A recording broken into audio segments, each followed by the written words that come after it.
নমস্কার বন্ধুরা, তোমাদের সবাইকে স্বাগত জানাই আজকের এই ক্লাসটিতে। আজকে আমরা আলোচনা করব বৃত্তের পরিধি।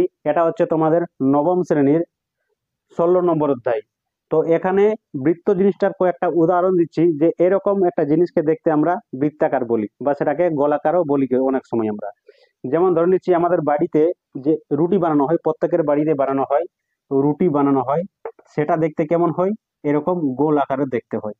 তাহলে সেটা হয়ে গেল আমাদের গোলাকার, বা সেটাকে আমরা বৃত্তাকার বলি। বৃত্তের আকার হয়েছে, বৃত্তের মতো দেখতে। যেমন ওই যে থালা, থালা যেটা থাকে সেটা আমাদের কেমন থাকে? দেখতে গোল থাকে, এরকম গোল থাকে। তো এইটাকে করা বলে আমরা বৃত্তাকার বা গোলাকার বলি। এটা হচ্ছে একটা আমাদের জ্যামিতিক আকার। যেমন আমরা পড়েছিলাম ত্রিভুজ, সেটা হচ্ছে জ্যামিতিক আকার। যেমন পড়েছিলাম আমরা আয়তক্ষেত্র, সেটা এক ধরনের জ্যামিতিক আকার। যেমন করেছিলাম বর্গক্ষেত্র, সেটাও এক ধরনের জ্যামিতিক আকারই বটে। তো এই যে গোলাকার জিনিসটা বা বৃত্তের যে আকার বলছি, সেটা তৈরি কেমন করে হয়? মানে কি এমন হয়ে গেল যে এটাকে আমরা বৃত্তাকার নাম দিয়ে দিলাম? তো দেখো, এইগুলোর থেকে কিন্তু এইটা তৈরি হয়েছে। প্রথমে যখন একটা বাহু এলো, তখন এটাকে কোনো আমরা বলিনি, কোনো জ্যামিতিক চিত্র বলিনি, শুধুমাত্র একটা রেখা বলি। যখন এরকম তিনটা রেখা নিয়ে যখন এরকম গঠিত হয়ে যায়, তখন সেটাকে আমরা ত্রিভুজ বলি। ত্রিভুজটা যখন আর একটা বাহু জড়িত হয়ে যায়, তখন সেটাকে আমরা চতুর্ভুজ বলি। চতুর্ভুজটাও এগুলো সমান হয়ে যায়, এগুলোরই রূপ হচ্ছে। তারপরে এখান থেকে চলে আসছে আমাদের কি, যেটা আমাদের পাঁচটা যদি বাহু হয়ে যায় এমন করে, তাহলে পঞ্চভুজ বলে দিই। যদি ছটা আমাদের বাহু হয়ে যায়, তাহলে সেটাকে আমরা ষড়ভুজ বলে দিই। তো সেই রকমই আমাদের, যদি আমাদের কটা বাহু হয়ে যায়, একটা, দুটো, তিনটে, চারটে, পাঁচটা, ছটা, ছটায় হয়ে গেল। যদি এরকম করে বানিয়ে দিই আমরা, এরকম, এরকম, এরকম, তাহলে একটা তো হয়ে গেল। এরকম, এখানে, এখানে, এখানে, এখানে, এখানে, এখানে, এখানে, তাহলে এরকম, এরকম, এরকম, এমন, এমন, এমন, এরকম, এরকম। তাহলে কটা হয়ে গেল? একটা, দুটো, তিনটে, চারটে, পাঁচটে, ছটে, সাতটে, আটটা। তাহলে আটটা হয়ে গেল। তো এরকম অনেক বেশি বেশি বেশি বেশি করে করে অসংখ্য যখন বাহু হয়ে যায়, তখন সেটাকে দেখতে অনেকটা এরকম, এরকম, এরকম, এরকম, এরকম বাহু আকার হয়। তো সেটাকে আমরা জুড়ে নিয়ে কি করে দিই? গোল করে দিই, বা বৃত্ত আকার করে দিই। তাহলে এগুলোর থেকেই বোঝা গেল যে এই বৃত্ত আকারটা তৈরি হয়েছে। এরপর যেমন ত্রিভুজের এটাকে বাহু বলা হয়, এরকম এটাকে কর্ণ বলা হয়, ঠিক আছে, এটাকে দৈর্ঘ্য প্রস্থ বলা হয়। তো সেরকমই এই যে বৃত্ত আছে, বৃত্তর এই কোনটাকে আমাদের পরিধি বলবো, কোনটাকে আমরা ব্যাস বলবো, ওই জিনিসটা একটু জেনে নেবো এরপর। তো এখানে জানার কিছু নেই। তোমরা যদি রুটি দেখেছো খুব ভালো করে, তাহলে বুঝতে পারবে। কিংবা গাড়ির যে আমাদের চাকা আছে, যেমন ধরেছি একটা খেলনা গাড়ির এই চাকাটা, ঠিক আছে, তো এই চাকাটা কেমন দেখতে আছে? গোল আকারের দেখতে আছে। এটাকে আমরা বৃত্তের আকার বলি। তো বৃত্তের আকার মানে কি, তার এই জিনিসটা থাকবে না। যেমন একটা এখানে কি আছে, কাগজ আছে, ঠিক আছে, তো কাগজটা এরকম কত পাতলা আছে, এটাকেও বৃত্ত বলছি। যেমন এখানে কি আছে, এই যে চুম্বকটা আছে, এটাকে আমরা গোল আকারে বলছি, কিন্তু এটা একটু মোটা আছে, ঠিক আছে, এর যে দৈর্ঘ্য প্রস্থ এটার কিছু দেওয়া আছে, মানে চওড়া দেওয়া আছে, এটা একদমই পাতলা। তো এরকম শেপের যে জিনিসগুলো থাকে, শেপটার কথা এখানে বলছি, আকারটার কথা, সেটা হচ্ছে বৃত্তের আকার হয়ে যাচ্ছে। তো সেই বৃত্তের মধ্যে, এটার মধ্যে মাঝখানে একটা বিন্দু দেব। যেমন এখানে এই চাকাটা আছে, মাঝখানে একটা কি আছে, বিন্দু আছে, তোমরা দেখতে পাচ্ছ। তো সেই রকম একটা বিন্দু হচ্ছে, ঠিক আছে। তো এবার বিন্দুর মধ্য দিয়ে যদি একটা আমি রেখা টেনে দিই এরকম করে, তো সেটাকে কি বলি আমরা? বৃত্তের, এটাকে কি বলি? বৃত্ত বলি। আর এটাকে কি বলি? ব্যাস বলি। এইটাকে কি বলি? এটাকে ব্যাস বলি, ঠিক আছে। তো ব্যাসের অর্ধেক কি হয়? ব্যাসার্ধ। ব্যাস যুক্ত অর্ধেক সমান কি হয়ে যায়? ব্যাসার্ধ হয়ে যায়। তাহলে এই যে যেটা দৈর্ঘ্য আছে এখান থেকে এটা, সেটাকে আমরা কি বলে দিই? এটাকে ব্যাসার্ধ বলে দিই, ব্যাসার্ধ বলে দিই, ঠিক আছে। এরপর এই যে মাঝখানে বিন্দুটা, এটা এদিক থেকেও টানতে পারি আমি, এদিক থেকেও টানতে পারি আমি, এদিক থেকেও টানতে পারি। মোট কথা হচ্ছে, এই যে মাঝের যে বিন্দুটা আছে, এটার মধ্য দিয়ে কিন্তু এই রেখাটাকে যেতে হবে, তাহলে সেটাকে আমরা ব্যাস বলবো। এরপর যদি মাঝের মধ্য দিয়ে যদি না যাই, যদি এরকম করে যাই, এখানে বিন্দুটা আছে, যদি এখানের মধ্য দিয়ে যাই, তখন সেটাকে আমরা ব্যাস আর বলবো না, সেটাকে আমরা যা বলবো, বর্গীয় জখলা আকারে যা বলবো। তাহলে বৃত্তের যেটা ব্যাস হচ্ছে, সেটাই এক ধরনের কি, যা হচ্ছে। সেটা হচ্ছে কি, সব থেকে বড় যা, সব থেকে বড় যা, সব থেকে বড় যা যেটা হচ্ছে, সেটা হয়ে যাচ্ছে কি আমাদের ব্যাস হয়ে যাচ্ছে। বৃত্তের ব্যাস হয়ে যাচ্ছে। তাহলে যদি এই যে মাঝখানের ছাড়া যদি অন্যদিকে যাই সেটা সেটা আমরা যা বলে দিই, আর সবচেয়ে বড় যা যদি বলা হয় তাহলে সেটা হয়ে যাচ্ছে বৃত্তের ব্যাসটা। এই মাঝের মধ্য দিয়ে যাই যাই সেটাকে আমরা ব্যাস বলি। আর যেটা ব্যাসের যেটা অর্ধেক এখান থেকে ধরি এইটা, সেটাকে ব্যাসার্ধ বলি। আশা করি তোমরা যে জ্যামিতিক ক্লাস হয় আমাদের, সেখানে কিন্তু এই জিনিসটা তোমাদের বলে দেওয়া হয়েছে, তবুও এখানে তোমাদের বলে দিলাম, কারণ এখানে সেই জিনিসটা আমাদের পড়তে হবে। এরপর এই ধার বরাবর যে দৈর্ঘ্যটা হয়, ধার বরাবর, সেটাকে আমরা কি বলি? বৃত্তের পরিধি বলি। যেমন এখানে আমাদের আয়তক্ষেত্র আছে, আয়তক্ষেত্রের ক্ষেত্রে এটা কি বলি? ধারে ধারে যে দৈর্ঘ্য থাকে সেটাকে আমরা কি বলি? পরিসীমা বলে দিই। পরিসীমা, পরিসীমা, চারদিকে সীমাটাকে কি বলা হয়? পরিসীমা বলা হয়। সেরকম বৃত্তের ক্ষেত্রে এটাকে পরিসীমা আমরা বলি না, এটাকে কি বলি আমরা? পরিধি বলে দিই। সার্কামফারেন্স বলা হয় ইংরেজিতে, পরিধি বলা হয় এটাকে। এবার পরিধির দৈর্ঘ্যটা আমি কেমন করে মাপবো? যদি ছোট জিনিস হয়, কি হয়?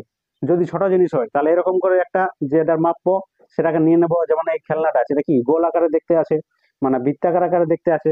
তো আমি এখান থেকে এটাকে ধরবো, আর এখান থেকে এরকম করে এরকম করে এরকম করে এখানে ছুঁয়ে দেবো, এখানে, আর দিয়ে এখানে ছেড়ে দেবো। তাহলে এই যে দৈর্ঘ্যটা এখান থেকে পেলাম, এই হাতের থেকে, এইখান থেকে, এইখান থেকে এই যে দৈর্ঘ্যটা, সেটা হয়ে গেল কি? বৃত্তের পরিধি হয়ে গেল। কি হয়ে গেল? পরিধি হয়ে গেল। এখান থেকে তোমরা নিজেরও ম্যাপ পাবে, এরকম করে নিয়ে গেল। তাহলে এটা হয়ে গেল আমাদের ছোট জিনিসের ক্ষেত্রে। যেমন আমাদের যদি বলতো যে আয়তক্ষেত্রের তুমি পরিসীমা বার করো, তাহলে আমি কেমন করে বার করতাম? যদি একটা একটা আয়তক্ষেত্র এখানে তোমাদের বানিয়ে দিই, এরকম করে যদি একটা আয়তক্ষেত্র আমি বানিয়ে দিই, ঠিক আছে, এটা যদি পরিসীমা বার করতে বলি, তাহলে আমি এরকম করে ধরবো এটাকে, প্রথমে এখান থেকে এত দূর, তারপরে এখান থেকে বাকিটা এটা, তার বাকিটা এখান থেকে এইটা, তার বাকিটা এখান থেকে এইটা। তাহলে এত দূর হয়ে গেল, এতটা হয়ে গেল আমাদের কি? পরিসীমা হয়ে গেল। তো সেই রকমই আমরা যখন এটার পরিধি বার করবো, এখান থেকে ধরবো প্রথমে, আর এরকম করে ধীরে ধীরে ধীরে ধীরে এখানে গিয়ে মেপে দেবো। তাহলে এইটা হয়ে গেল কি? পরিধি হয়ে গেল। বা অন্যরকম করেও বলা হয়, যেমন একটা টায়ার আছে, এটাই টায়ারটা ধরে নিচ্ছি। তো এখান থেকে শুরু করবো, এখানে একটা দাগ দিয়ে রাখবো। এবার এখান থেকে শুরু করে চলে চলে চলে চলে চলে যে দূরত্বটা এসে অতিক্রম করবে, সেটাই তার কি হয়ে যাবে? পরিধি হয়ে যাবে। তাহলে সেই পরিধিটা কেমন করে আসছে? সেই পরিধির সূত্র হচ্ছে আমাদের 2πr। এটা পরিধির সূত্র হচ্ছে, বৃত্তের যে পরিধি আছে সেই পরিধির কি হচ্ছে?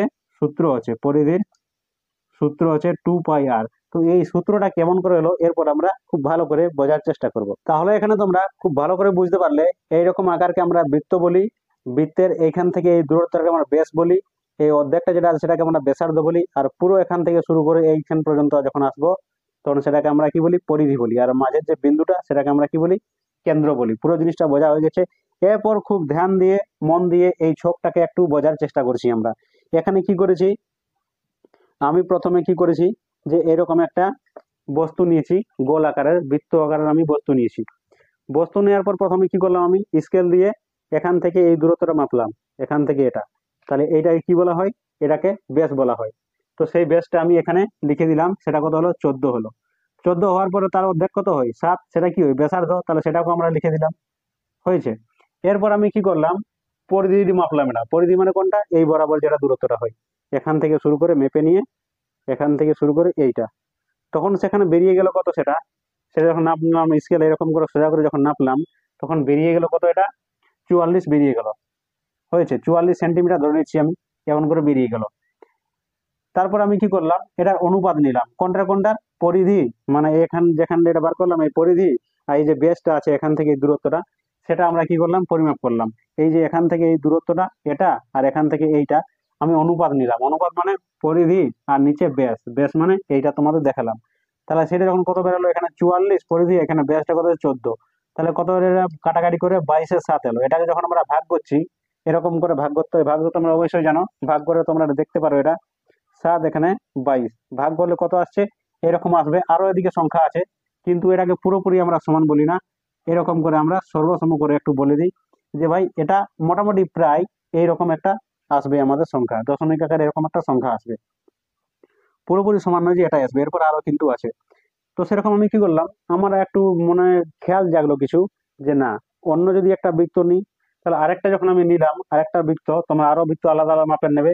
যেমন এখানে 7 মাপের নিলাম আমি, হয়েছে। এটা কত বললাম? 14, এটা হচ্ছে 7। তাহলে এটা মাপের আমরা নিলাম। এরপর আমি কি করলাম? একটু বড় মাপের নিলাম। বড় মাপের যখন নিলাম, তখন আমি কি হলো? এখানে বেসটা কত দেখতে পাচ্ছি, বেসটা দেখতে পাচ্ছি 21। তাহলে সেরকম করে আমি বেসটাকে এরকম করে এভাবে সেম আকারে যেমন করে আমি নাপলাম বাকিগুলো, সেরকম করে এটারও আমি বেসটা নাপলাম। তাহলে কত বেরোলো, সেটা 21 বেরোলো। পরিধি যখন আমি এমন করে নাপলাম তখন সেটা কত 66 বেরোলো। তাহলে তার অনুপাত যখন আমি নিলাম তখন 22 সাথে এটাও এলো, আর দিয়ে এরকম করে ওইটাও এরকমই চলে এলো। যখন আমি বলি না এটাও একই চলে আসছে, যদি আমি আরো অন্য মানে আরো ছোট যদি বৃত্তটা নিয়ে নিই তাহলে কি রকম আসবে। তাহলে আমি দেখলি 10 বেসের একটা আমি বৃত্ত নিয়ে নিলাম, পরিধি তার মেপে দেখলাম হাতের সাহায্যে এরকম করে যখন মাপলাম মেপে দেখলাম কত বেরোলো, 31 বেরোলো। দুটোর অনুপাত নিলাম, তাহলে দেখতে পাচ্ছি আমি 3 দশমিক এরকম বেরিয়ে গেল। ঠিক আছে, এটা কিন্তু পুরোপুরি সমান আছে, 10 দিয়ে ভাগ করলে 3 দশমিক একই আসবে, এরকম হয়ে গেল। তারপর আরো যখন আমি দেখলাম 8 দিয়ে, মানে 8 বলতে এখানে 16 বেসের একটা আমি বৃত্ত নিলাম, তখন পরিধিটা বের করলাম যে এতটাই আসছে। দুটার অনুপাত যখন নিচ্ছি তখন এরকম কিছু একটা আসছে আমাদের। এটা কিন্তু প্রায় পুরোপুরি যেরকম হয়েছে এরকম নয়, প্রায় এরকমই মোটামুটি আসছে। তাহলে আমি একটা জিনিস দেখতে পাচ্ছি যে 3 পয়েন্ট সামথিং একটা কিছু আসছে, মানে 3 আছে, 3 তো আসছে, প্রত্যেকবার 3 আসছে, কিন্তু 3 পরে যে সেটা আছে 3.1, তারপরে এগুলো কিন্তু বদলে বদলে যাচ্ছে। এখানে 0 আছে, এখানে 4 আছে, এখানে 4 আছে, আর অন্য কিছু অন্য ক্ষেত্রে অন্য কিছু থাকতে পারে। কি, তখন আমি একটা অনুভব করলাম যে এই যেটা আছে বৃত্তের যেটা পরিধি বলছি, মানে পরিধি পরিধি আর এখানে কি আছে ব্যাস, এর অনুপাত কি আছে, একটা ধ্রুবক রাশি আসছে, ধ্রুবক রাশি আসছে, মানে একটা একই রকম সংখ্যা আসছে, আমাদের ধ্রুবক বলতে একই রকম সংখ্যা আসছে। 3.1, 3.1, 3.1, 3.1, এরকম করে আমাদের চলে আসছে।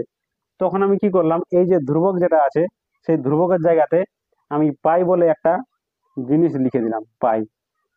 পাই মানে একটা ধ্রুবক রাশি। তাহলে তাহলে কি বললাম যে পাই একটা আসবে, তাহলে এরকম করে এটা লিখতে পারি, পরিধি পরিধি আর এখানে কত ব্যাস, যেটা বললাম ব্যাস সমান এখানে পাই লিখতে পারি। তাহলে পরিধি সমান আমি কি লিখতে পারি, পরিধি ধি সমান করে লিখতে পারি আমি পাই ইন্টু ব্যাস, ব্যাস লিখতে পারি। এরপর আমি উদাহরণের জন্য মেনে নিচ্ছি একটা, যেটা হচ্ছে এই যে ব্যাসার্ধ যেটা বলছি সেটাকে আমি আর ধরে নিচ্ছি, কত আর। বেস যেটা আছে সেটাকে আমি ডি ধরতে পারি। ডি মানে কি ডায়ামিটার, বেস মানে কি ডায়ামিটার বলে ইংরেজিতে, আর যেটা ব্যাসার্ধ সেটা কি বলে রেডিয়াস, ওই জন্য আর। এরকম আমি মনে করলাম, তাহলে এটাকে আর এটাকে ডি যদি মনে করি, তাহলে এটা কত হয়ে গেল, ডি হয়ে গেল, পাই ডি হয়ে গেল। আমাদের কি পরিধি সমান কি হয়ে গেল, পাই ডি। এটা যদি একটু আরো ভালো করে আমরা লিখি, মানে ব্যাসার্ধ আকারে লিখি, তাহলে আমি এখানে ডি সমান লিখতে পারি কত, 2r, কারণ এখান থেকে পুরোটা এটা হচ্ছে ডি, আর এখান থেকে অর্ধেকটা কত হচ্ছে আর। তাহলে ডি সমান কত হবে, 2r, দুটো আর, 2r, দুটো আর, একটা আর এখানে, একটা আর এখানে, তাহলে ডি সমান কত চলে, 2r চলে এলো। তাহলে এখানে ডি সমান আমরা কি লিখতে পারি, পাই আর 2r, পাই 2r, এটাকে সাজিয়ে লিখলে 2 পাই আর। তাহলে 2 পাই আর সমান কি হলো, পরিধি সমান আমরা লিখব যে পরিধি সমান 2 পাই আর। এখান থেকে কিন্তু এই সূত্রটা আমাদের এলো। তাহলে আশা করছি এই যে জিনিসটা তোমাদের এখানে বোঝাতে চাইলাম সেটা তোমরা মোটামুটি বুঝতে পারলে। এরপর একটু ছোট জিনিসটা বুঝে নাও, এখানে কি হচ্ছে, মানে অঙ্ক আমাদের এখান থেকে আসে, তো এই পুরো জিনিসটাকে আমরা কি বললাম, বৃত্ত বললাম। বৃত্তের আমরা যে পরিধির সূত্র যেটা বার করলাম সেটা কত বাজলো, পরিধি পরিধি পরিধি সমান 2 পাই আর, এটা আমাদের বেরিয়ে গেল। তো অনেক সময় আমাদের অর্ধবৃত্তেরও বার করতে বলে, যে আমাদের পরিধি আছে সেইটা। তাহলে এখান থেকে এইটা হচ্ছে একটা জিনিস, আর এখান থেকে এইটা হচ্ছে একটা জিনিস। তাহলে এখান থেকে এটা কত, পুরোটা বলে দিলাম কি ডি। তাহলে ডি মানে কত, এখান থেকে অর্ধেক যদি ধরি তাহলে এটা হচ্ছে আর, এটা হচ্ছে আর, তাহলে নিচেটা চলে গেলো, তাহলে আমাদের 2r চলে এলো। আর উপরটা কত আমাদের, এই যে গোটা ছিল পরিধি, যেমন এখান থেকে এটা কেটে দিলাম, তাহলে পুরোটা আমাদের কত ছিল, পুরোটা 2 পাই আর, যদি অর্ধেকটা কেটে দিলাম তাহলে 2 পাই আর/2 হবে। তার মানে কি চলে আসবে, পাই আর চলে আসবে আমাদের, পাই আর। মানে পুরো যেটা ছিল পরিধি 2 পাই আর, সেটাকে 2 দিয়ে ভাগ করে দিলাম, তার মানে কি অর্ধেক হয়ে গেল।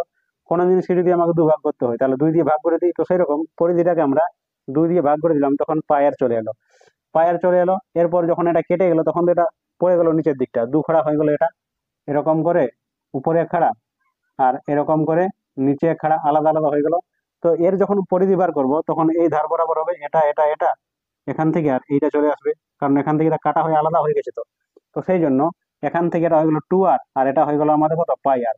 তাহলে কি হলো, এটা পাই আর এখানে 2r। তাহলে এইটা হয়ে যাবে কি আমাদের, যে অর্ধবৃত্ত আছে তার পরিধি হয়ে যাবে, অর্ধবৃত্ত তার কিন্তু পরিধি হয়ে যাবে আমাদের। তাহলে এই জিনিসটা কিন্তু খেয়াল রাখবে। তাহলে পুরোপুরি তোমরা জিনিসটা মোটামুটি আশা করছি পুরোটা যদি ক্লাসটা দেখেছো তাহলে বুঝতে পেরে গেছো। এরপর অঙ্কগুলো করতে তোমাদের কোনো অসুবিধা হবে না। এরপর আমরা পরের দিন থেকে এক এক করে অঙ্কগুলো করব, মোটামুটি 3টা করে অঙ্ক করব। তাহলে আজকের জন্য তোমাদের ধন্যবাদ জানাই।